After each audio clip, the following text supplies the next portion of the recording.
Check, check, check, check, check, check.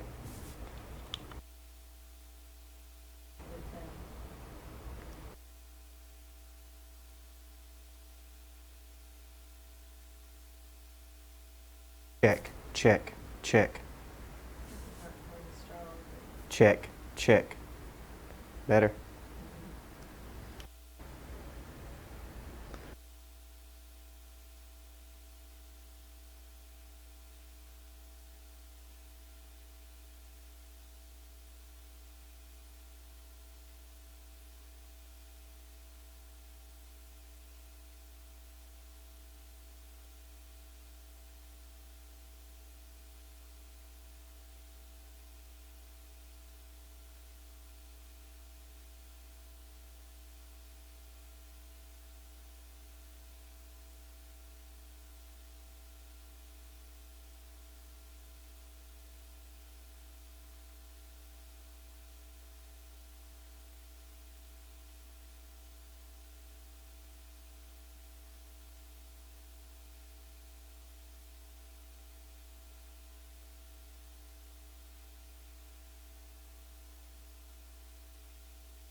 Hi, everybody. If you have tuned in, we're performing some sound tests. Please adjust your speakers accordingly.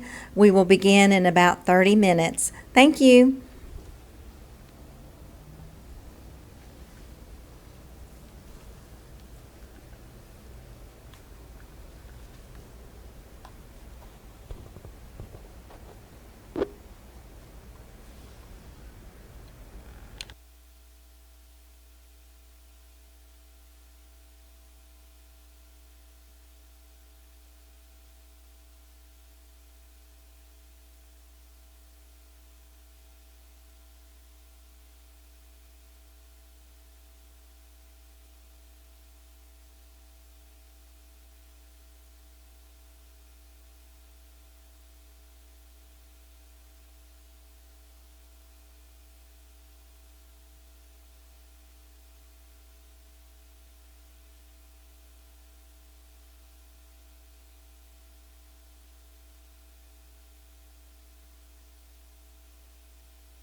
Hello, everybody. If you're just now tuning in, we'll begin the webinar in about 10 minutes. This is just a sound check, so please check your device and make sure that you can hear this correctly. And we'll begin shortly. Thank you.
Okay, is that, yeah. I'm going.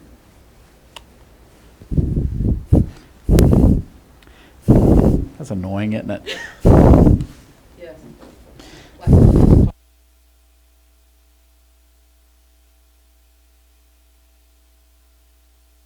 Okay, is mine on? It is? Okay.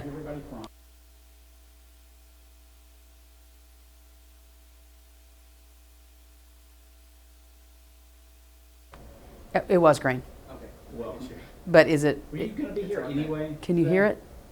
Okay.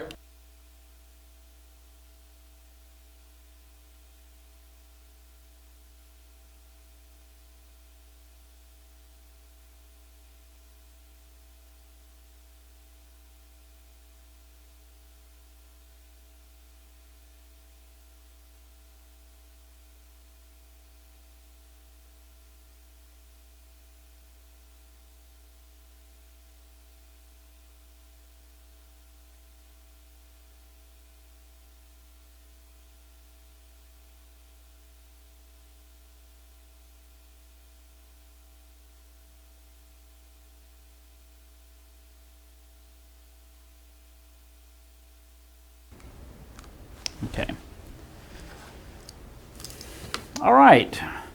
Welcome to today's training for lobbyists. If you are attending by webinar, if you have questions, we ask that you please text those questions to this number. What I'm going to do is wait until the end of the training session and then go over those questions and see if maybe we've answered them through the course of the training session. For those of you who are here, if you have a question as I go through the presentation, feel free to go ahead and ask it, and what I'll do is repeat it for those who are attending by webinar.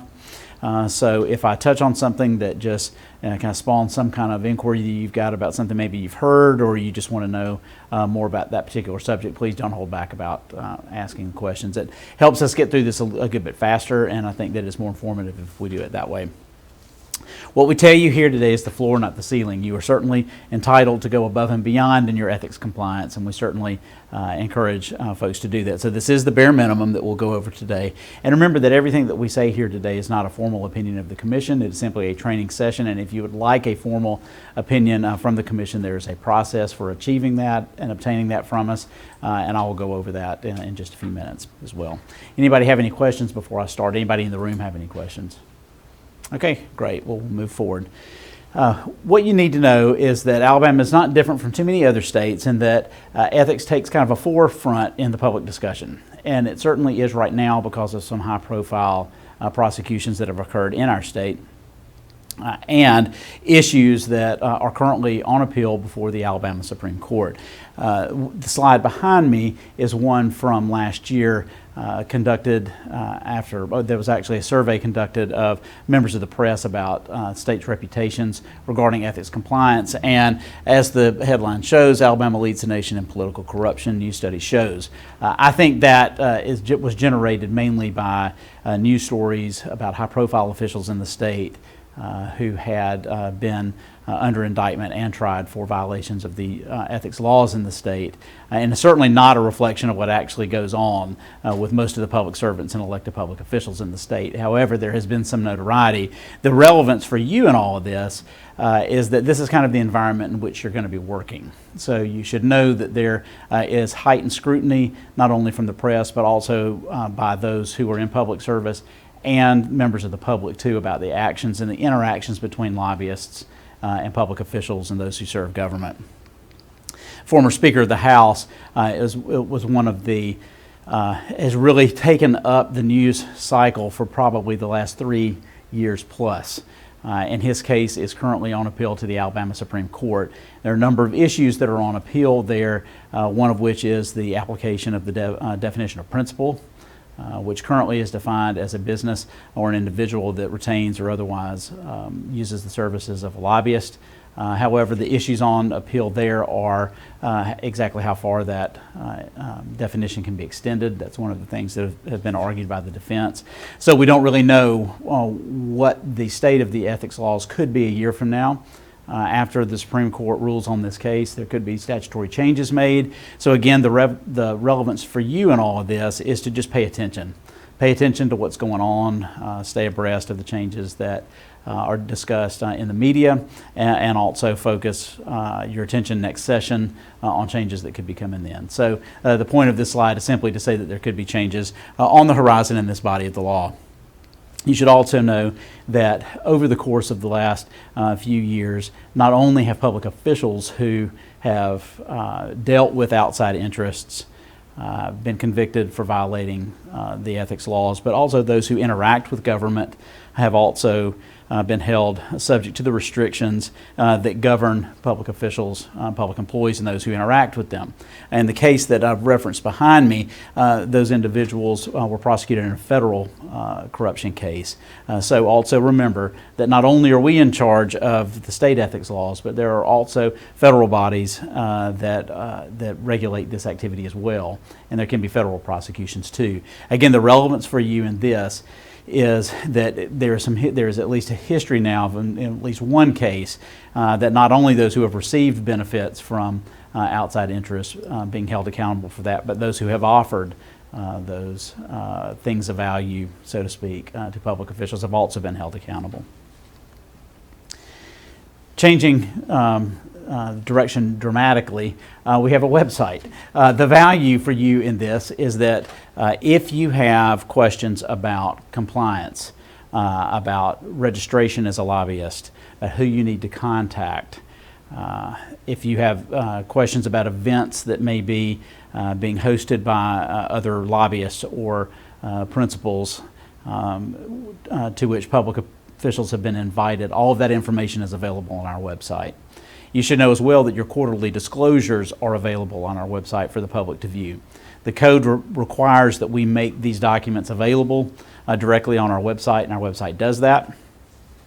And the user simply has to access the lobbyist disclosure drop-down and can click and can find your disclosure. So again, the point for you is make sure you accurately disclose because anyone who wants to can peruse those and look at them. But that's available on our website.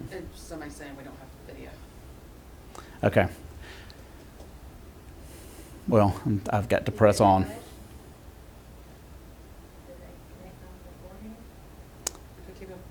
Okay, just ask them if they've refreshed.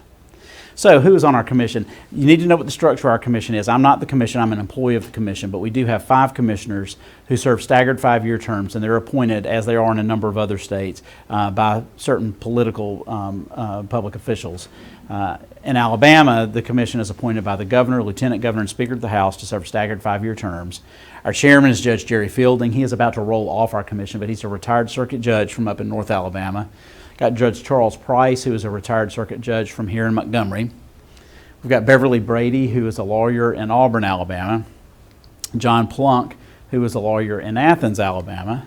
And we have a new commissioner, Lynn Stewart, the former Chief Justice of the Alabama Supreme Court and a former circuit judge. And she lives in Bay Minette, Alabama, down in South Alabama. And we have another new commissioner who was about to start, Stan McDonald, who is an attorney from Huntsville, Alabama. So every one of our commissioners are lawyers. There's not a requirement that our commissioners be lawyers, but we currently have 5 lawyers currently serving, and our 2 replacements are lawyers as well.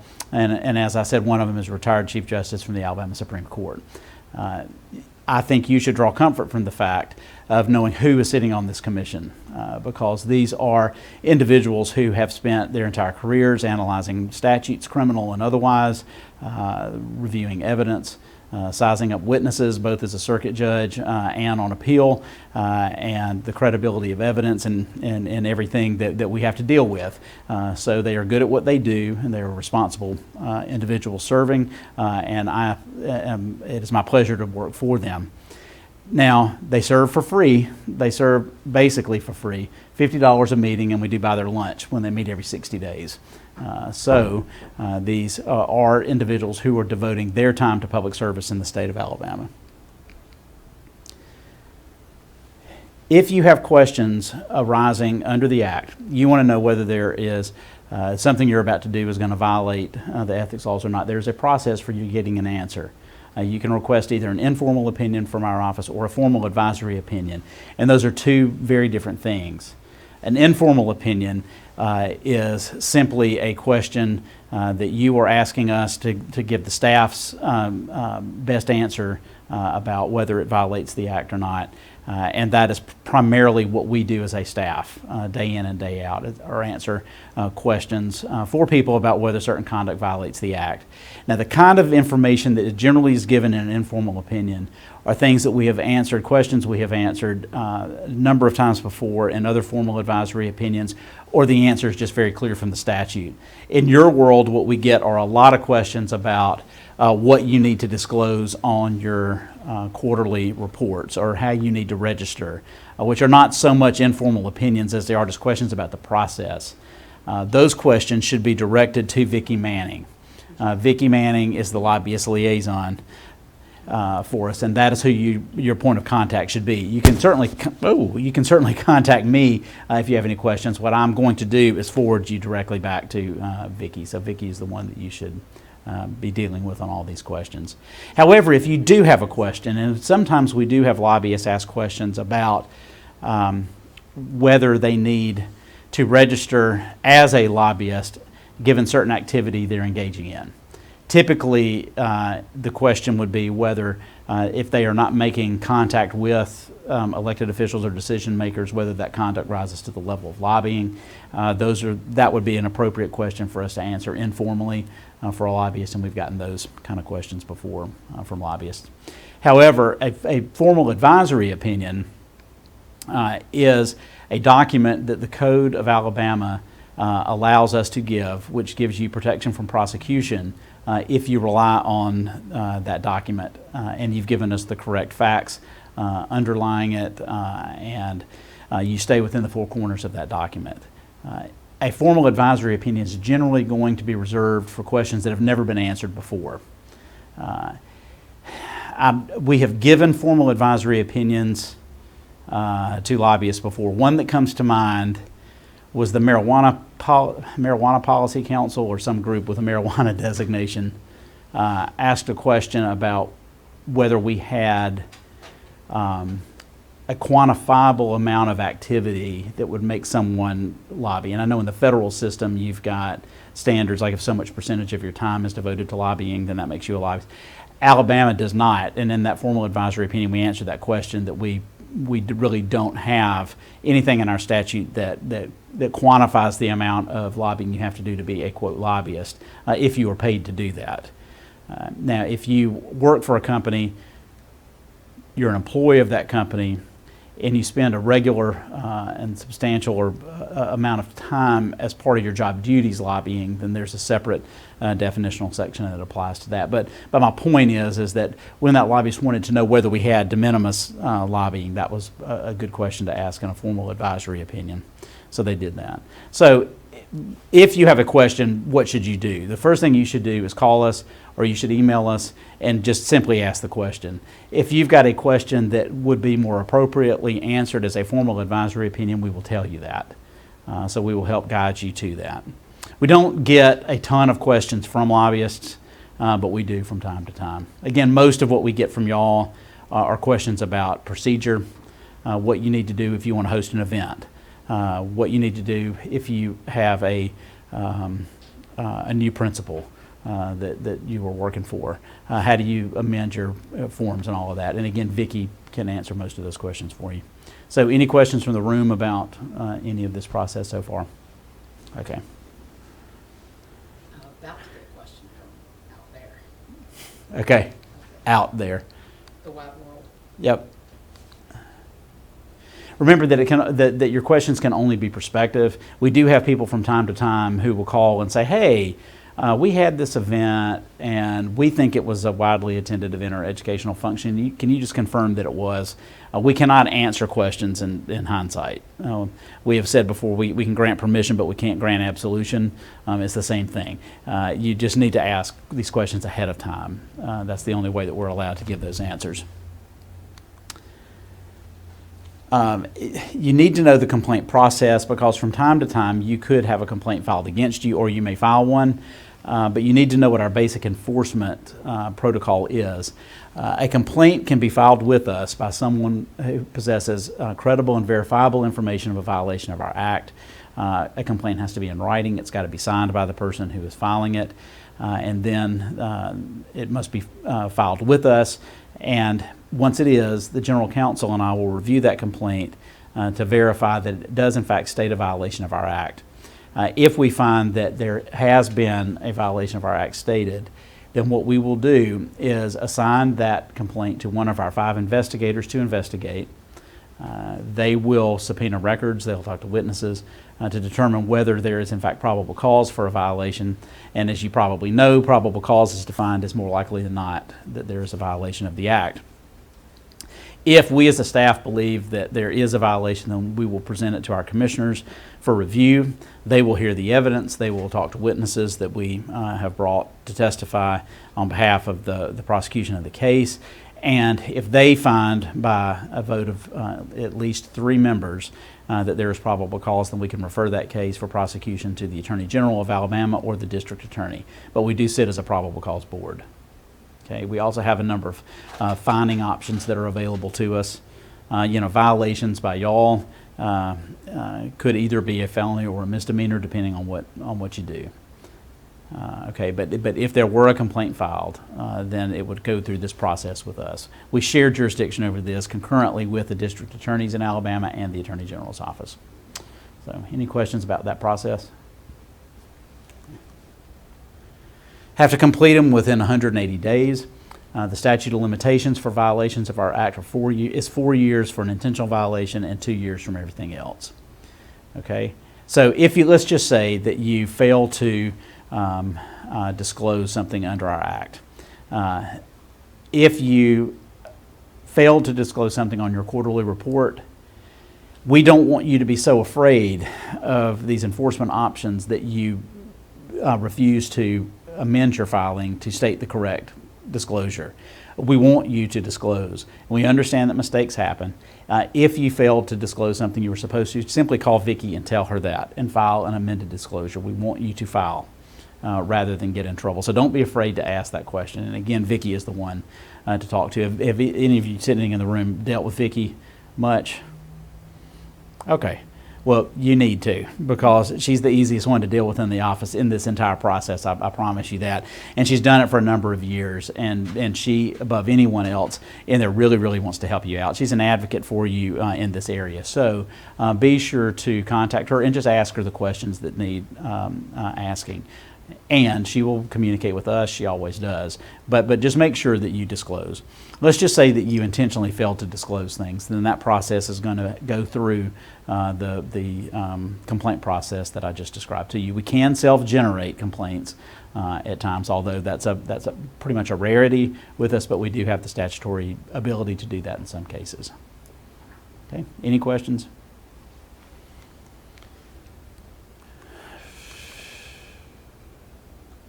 Overall theme of our act, and this is the big takeaway here: a public employee or a public official cannot use their official position to obtain personal gain for themselves or a family member or a business with which they are associated. That's the big no-no. If we had to put one big umbrella over the act, this is the big point. You can't use your official position in a way that's going to provide benefit to one of these groups. So it's yourself, a family member. So for a public official, that is defined very broadly. It includes in-laws. It includes your siblings. It includes your parents. For a public employee, it's much narrower than that.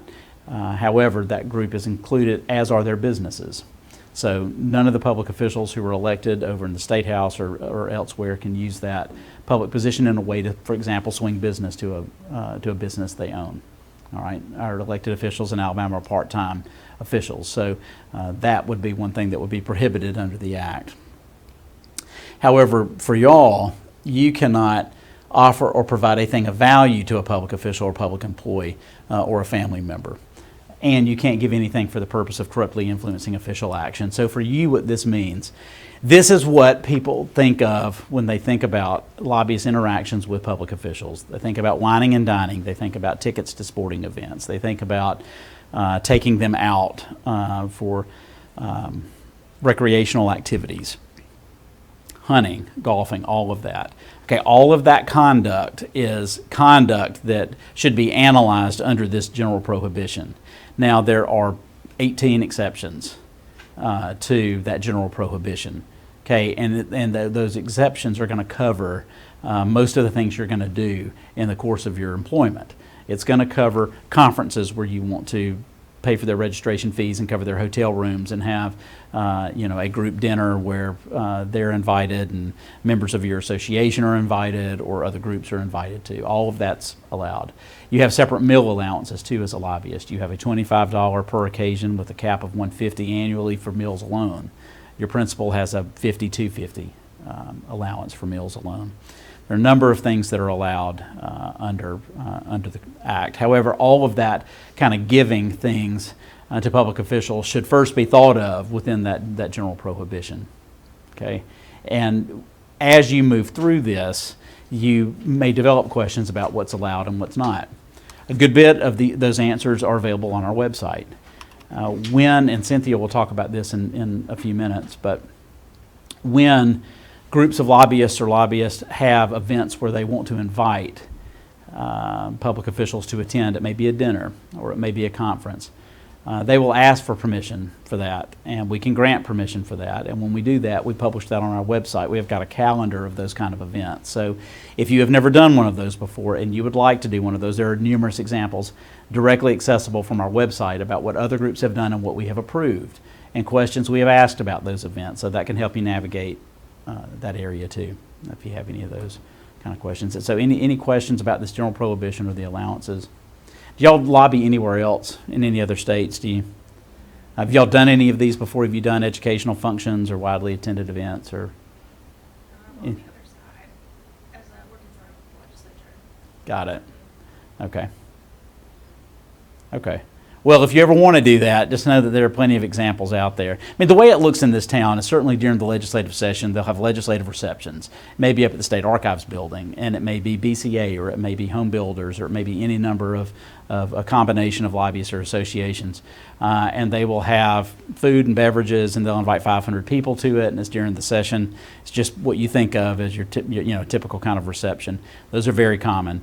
We also have smaller groups where they might invite two committees, one from the Senate and one from the House. And they would want to talk about legislation that was coming up in the session, and it may be at a local restaurant. Okay, there's an allowance for that kind of thing too. That's generally considered a widely attended event. So all of that kind of conduct that people typically engage in is endorsed under our Act. Okay, so if that sounds like something you want to do, just follow back up with us and we can point you at least to some examples of what others have done and we can give you guidance.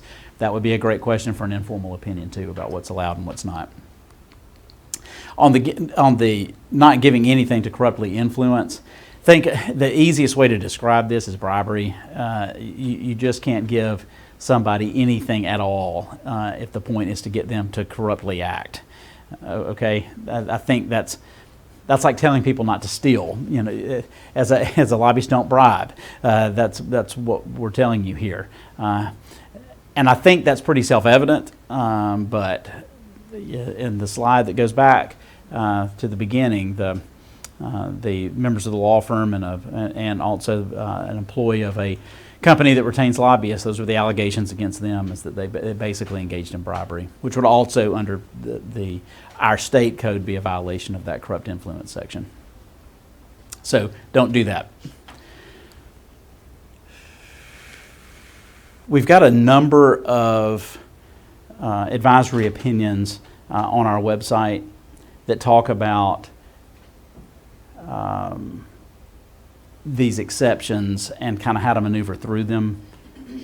For example, if you are the child of a public official, can you seek employment from a company that may retain lobbyists? The answer to that is yes, but it's got to be under circumstances which show that offer and that job are unrelated to the parent's official position.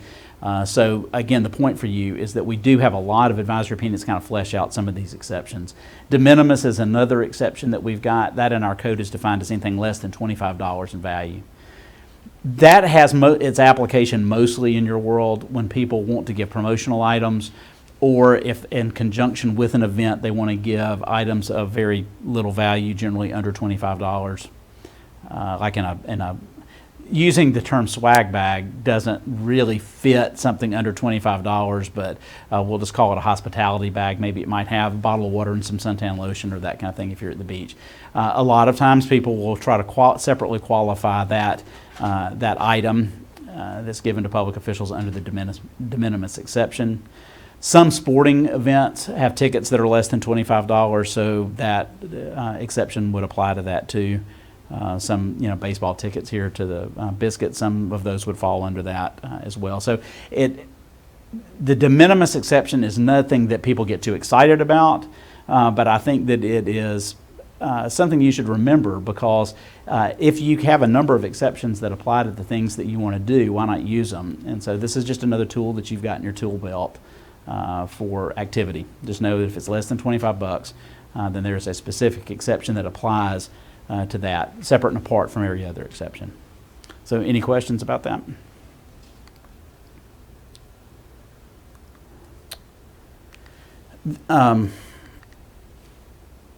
This section, no public official or public employee shall solicit anything from a lobbyist, regardless of whether or not the item solicited is a thing of value for any purpose other than a campaign contribution.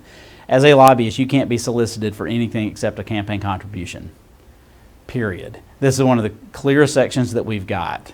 Now, you can offer things that are allowed under the Act, but you can't be solicited for anything other than a campaign contribution. So a public official says, hey, will you take me out to dinner? That's a violation of this section, because you can't be solicited for anything other than a campaign contribution. Okay. I tell you that just because that pops up a lot in the advice we give. Especially when public officials are asking about their interaction with y'all. Just know that if we say that you can't be solicited for anything other than a campaign contribution, we are saying that because the Code of Alabama specifies that. There's a separate section that specifically says that. You should also know about the definition of thing of value. It is broad.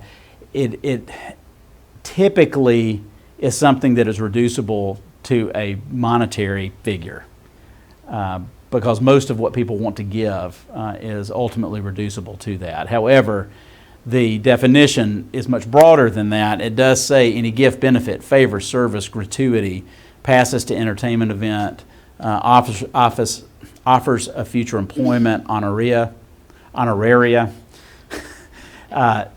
And again, most of those are going to be reducible down to a dollar amount, but the word favor in there, I think broadens the definition a little bit. I still think at the end of the day, you're still looking at that as being something that has a dollar figure you can attach to it. So just in your dealings, just know that it's not just straight cash that would fall under this definition. Okay, it can be offers that have a financial ring to it, or services, favors that have some kind of financial aspect to them as well. It's a very broad definition. So if you've got any questions about whether what you are wanting to do falls within this definition, that again would be a great question to ask in an informal opinion or otherwise. All right, I'm about to pass this off to Cynthia, but any questions about that? And I just remembered, I never introduced myself, but I'm Tom Albritton. I'm the director of the State Ethics Commission. I have had that pointed out to me on 3 separate occasions that I don't do that, and so I apologize, but I am the director of the State Ethics Commission. I'm now starting on my 5th year here, which is a little hard to believe, and I apologize for not doing that earlier. But if you, I'll stand back up in a few minutes. If you have any questions when you leave here about the operation of our Act or anything that may come under our Act, just know you can reach out to me directly. My contact information is on our website, and I'm more than happy to help you out however I can as you move through this, okay? So at this time, I'm going to pass it off to Cynthia, and she will pick up with and elaborate on much of what I've just talked about. Oh, hang on. Here we go. Are you related to Senator Albritton? Greg and I told him that he and I need to have genetic testing to verify this. I don't think so, except maybe distantly. It's not so close that I can claim that we're cousins. He says that I've got a great aunt who told him in no uncertain terms we were not related, and she was kind of the family genealogist. I like Greg. I'll claim Greg, but I think we're not. But I get asked that a lot. I've been asked if he's my brother too. He's not my brother. I can promise you that. Okay, hi. All right, so I'm going to tell you what you can do and how to do it safely. So as Tom just described, the thing of value definition is extremely broad, right? And then you have the 18 exceptions. Some of the exceptions that are going to matter to y'all, oh, did I say my name? I'm Cynthia Ralston. I'm general counsel. I'm the lawyer, although Tom is as well. But educational function, widely attended event, and economic development function. Those are the kind of things that principals sponsor, and then at those functions, they're allowed to give public officials and public employees things of value. Okay, those are specific exceptions. Specifically transportation and lodging and hospitality under some circumstances. I'm going to go through and sort of give you a bulleted list of what that looks like if you were trying to sponsor one of those events and give a public official, public employee a thing of value. Okay, so the hospitality exception applies to all three: widely attended event, educational function, and economic development function. And it includes hospitality, food and beverages that are an integral part of the educational function or any of those functions. I'm going to go over what an integral part is in a minute. We have advisory opinions that tell you what it is not, as well as what it is, okay? And you can rely on those. So a luncheon, a banquet, reception hosted by a civic club, chamber of commerce, etc. And that includes spouses. So that's the hospitality exception. You can also provide meals and food exception outside of any of those three functions. Okay, so long as the lobbyist spending is only $25 up to $150 a year, and principal spending is $50 up to $250 a year. All right. So that's outside of having to be at one of those functions. You can take a public official to lunch and spend $25 per event, up to $150. Okay, so a pre-certification, that's what Tom was talking about. Pre-certification is actually a separate exception to the thing of value, but what you do for the widely attended events, educational functions, and economic development functions is get them pre-certified. All right? So when you send us your information, we're going to ask you for a host of details. That's what this is about. So the educational function, this is essentially the definition of educational function, educational event. It's defined in the definitions, as well as you can kind of pick it out in the exceptions to thing of value. But meeting, event, or activity organized around a formal program or agenda, educational or informational speeches, debates, panel discussions, or other presentations concerning matter within the scope of the participants' official duties. All right, so this is just a conference that somebody puts on, and it doesn't even have to be a conference. It can be a much smaller event as well. So just a lecture, but that's an educational function. A widely attended event has to be all of the following, and this doesn't have as much of the educational component. So educational events and something can be both. Something can be a widely attended event as well as an educational function. A gathering, dinner, reception, or other event of mutual interest to a number of parties. Reasonably expected that more than 12 individuals will attend. This number was a bit arbitrary, I think, when they passed it, but it's 12 or more people with a diversity of views or interests. All right, and that doesn't mean that you can't have a conference with accountants, and that just because they're all accountants that they don't have a diversity of views. But if you get more than 12 people in a room, certainly 100, they're going to have a diversity of views, no matter whether or not their primary function is accountancy. Okay, and it cannot be purely social.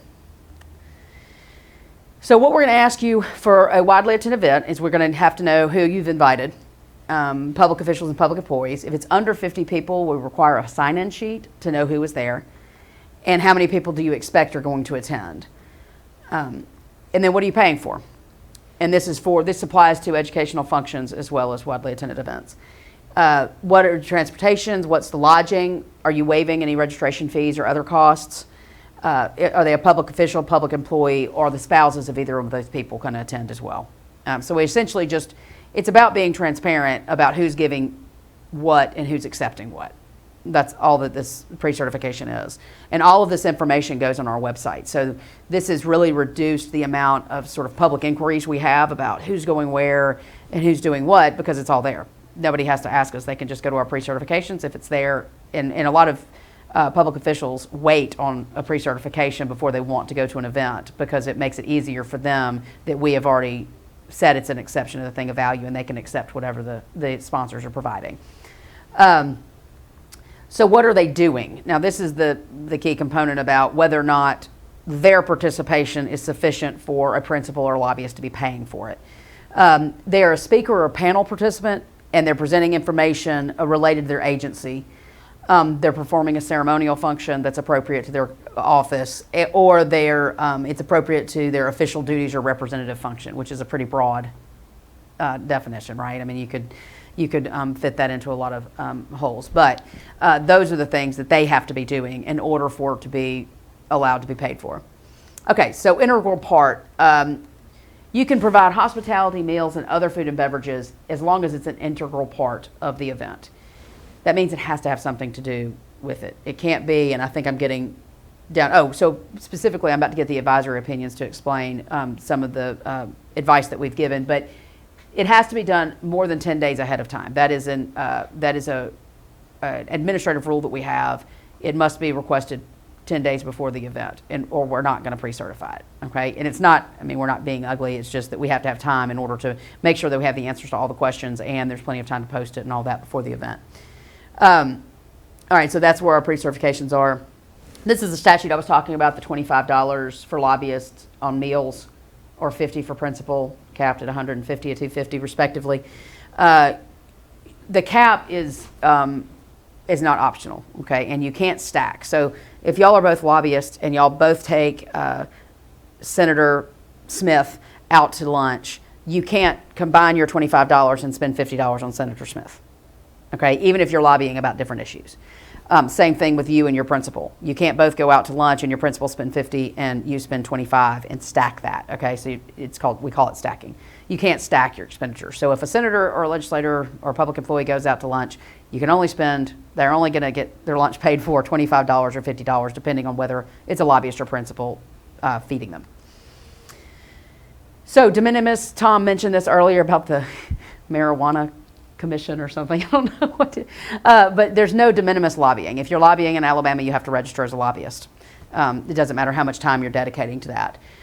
Sports and recreational events are not cannot be paid for. They're not an exception to the thing of value unless it somehow is an integral part of the event. So you can't take somebody just deep sea fishing and it not be involved an educational function, a widely attended event, and it is not a part of some other conference.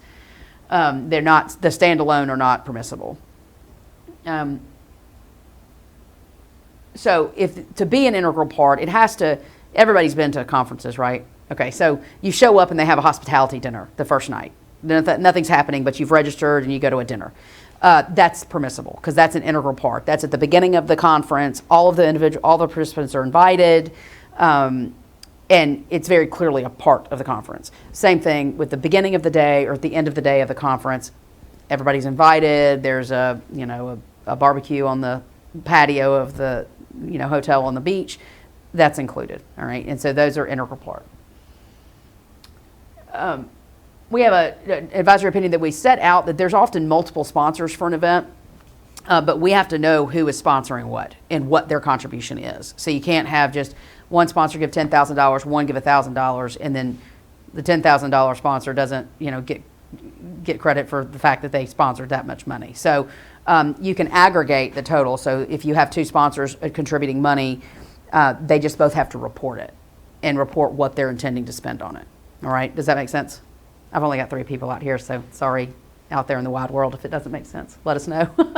All right, and we're going to ask you to designate those sponsors as well. So this is an opinion we gave about, there's a specific statute that requires anybody attempting to contract or sell goods or services to the state that they register. But if you're doing that at the local level, you're not required to register. as a lobbyist. Okay? I think that's it. That was quick.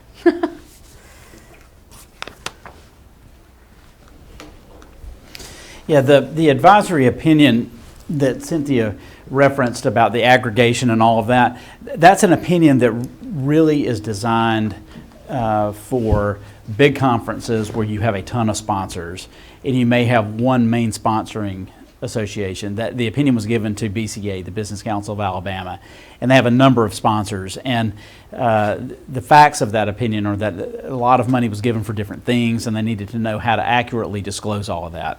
Well, the disclosure requirements that all of you are subject to require you to accurately disclose certain amounts that you spend on public officials or members of their household.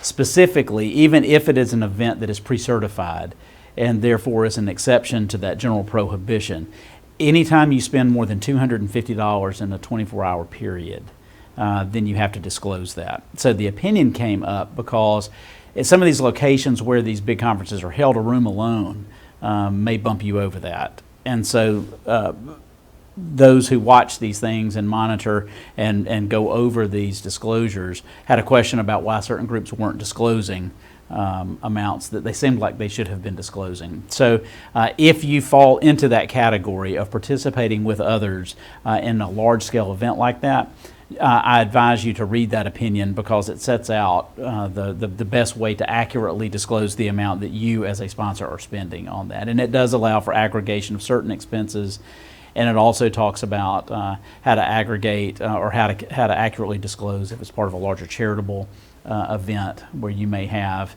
tickets that are $800 and you have 8 people sitting at your table or whatever, but the money is actually going to the charity itself.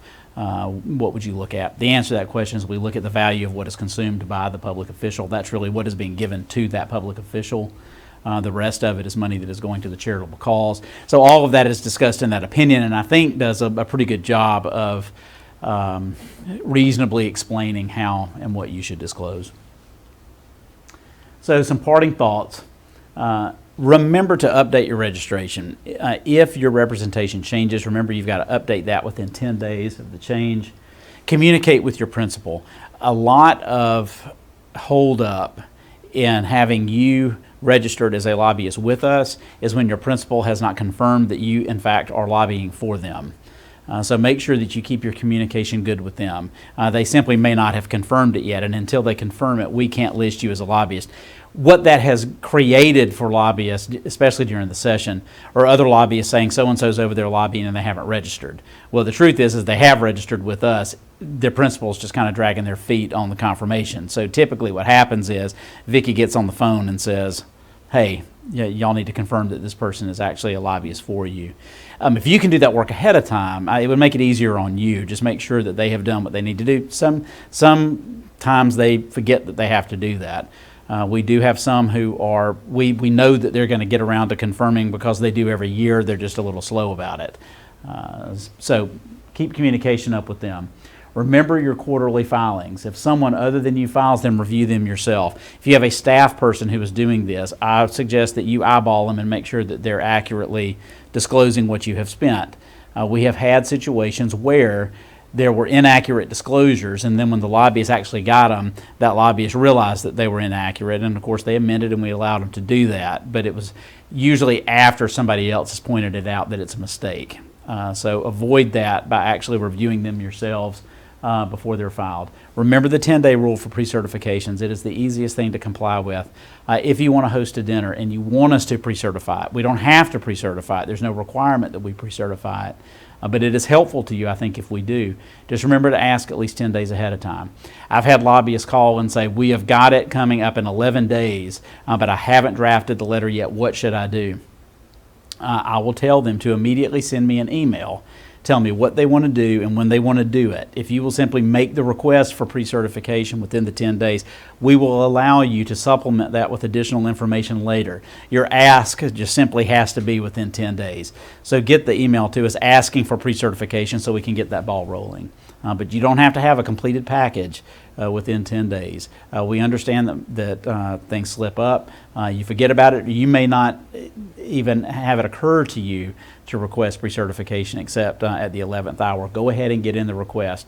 And it doesn't cut off at 5 o'clock. It does cut off at midnight. But if at 8 o'clock at night you're sitting at home and you've got your fuzzy pajamas on and you realize you didn't ask the question, go ahead and send the email in at 9, 10, 11 o'clock at night. Just go ahead and get it in and you're still under the wire and you're good.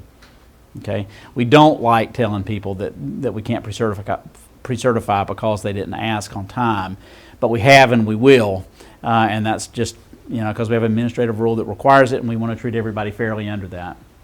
And remember to ask questions. You can't ask too many questions. Vicki Manning, again, is your go-to person for this. But anybody at the commission can help you. Email me, call us, but just simply ask the questions because we are here to help you through this. So that's all that we've got. Finishing up a little bit early today. But do you have any questions with the attendees we've got here today? Okay, well, if you develop any, you know how to ask. What is the best way to distinguish between? Do you want to just give it to me? Oh, sure. Thanks. All right, we do have one question that was texted in. What's the best way to distinguish between lobbying as a citizen, that is, meeting with your reps to share personal concerns, and lobbying on behalf of your association or organization? There is a specific exception to the definition of lobbying that covers a citizen's right to petition their government and to communicate. The primary feature that we're looking at is whether you are paid to advocate that view. If somebody is paying you to go advocate for the passage or the defeat of legislation or regulations before a regulatory body, you are going to be lobbying. Similarly, if it is part of your job description, then you're going to be lobbying. But if you were simply a citizen going to your representative to advocate for a certain view, then that is not going to be lobbying. Some individuals fall into, at least in their own mind, kind of a gray area. So if you are one of those individuals and you're not sure whether you are actually lobbying or not, ask that in an informal opinion and we can give it to you. But we like to look at that on a case-by-case basis. But if you're being paid for it, or for it's part of your job description and it's what you customarily do as part of your job, then let's assume you're lobbying. And we have told people before, if you are in the gray area and it's very hard to resolve, we may tell you just to go ahead and register as a lobbyist, just to cover all bases. However, just know there is protection for individuals in there who want to petition their government. You have a right to do that without having to register. Did that answer your question? I know there's a drag time, but if we need to follow up with this afterwards, continue to communicate with us, and we'll be happy to answer that question individually for you. So, any other questions? All righty. Well, listen, I appreciate the ones who came here today. Y'all have a good rest of the day and safe travels back to where you came from. And for everyone else,